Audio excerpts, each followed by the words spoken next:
2010 চনতে মই গুৱাহাটী মেডিকেল কলেজত কৈছিলোঁ যে আমি এটা চিন্তা কৰিব লাগে যে নিসন্তান দম্পতি যাৰ সন্তান নাই তাক আমি IVFৰ জৰিয়তে গুৱাহাটী মেডিকেল কলেজত সন্তান জন্ম দিয়াৰ সুবিধা কৰিব পাৰোঁ নেকি। আজি আপোনালোকে ভাল পাব যে আমাৰ গুৱাহাটী মেডিকেল কলেজৰ যিটো ইন ভিট্ৰো ফাৰ্টিলাইজেশ্যন আমি চেণ্টাৰ খুলিছিলোঁ, বৰ্তমানলৈকে আমি 36টা এম্ব্ৰিঅ আমি মাকৰ গৰ্ভত সংস্থাপন কৰিব পাৰিছোঁ।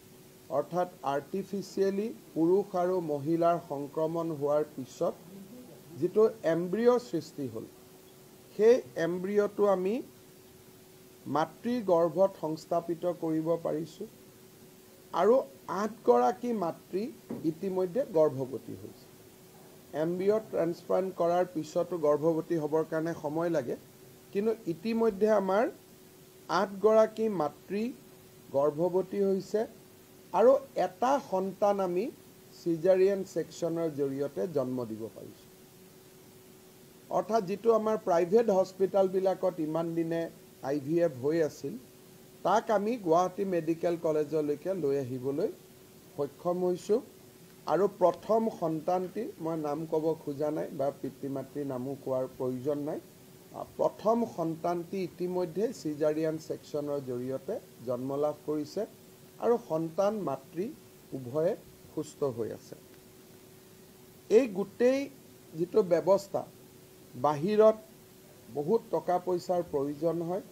গুৱাহাটী মেডিকেল কলেজত ৭৫,০০০ৰ পৰা ১ লাখ টকাৰ ভিতৰতে গোটেই খৰচখিনি আমি কৰি এই সুবিধা দিব পাৰোঁ।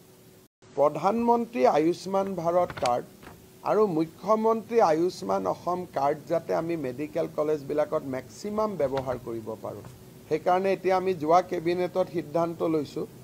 কিছুমান পাবত গজা হস্পিটালো হ'ল, বহুত ডক্টৰ নাৰ্ছ য'ত ত'ত লৈ কোৱালিফিকেশ্যন আছে নাছে, এই PMGY কাৰ্ড আৰু আয়ুষ্মান অসম কাৰ্ড কেইখন লৈয়ে তেওঁলোকে নিজৰ ব্যৱসায় চলাই আছে।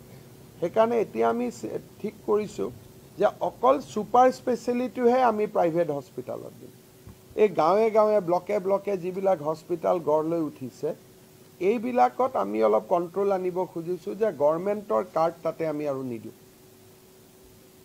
GNRC থাকিলে, ডাউনটাউন থাকিলে, এপ'ল' থাকিলে, এক্সেল থাকিলে, কিন্তু ক'ৰবাত গৈ আজিকালি ৰাস্তা দি গ'লেও কাষতে এখন, কালি মই ইয়াৰ মঙলদৈৰ পৰা গহপুৰ গৈছোঁ, 4টা আই হস্পিটাল এনেই সৰু সৰু জেগাত গঢ় লৈ উঠিছে।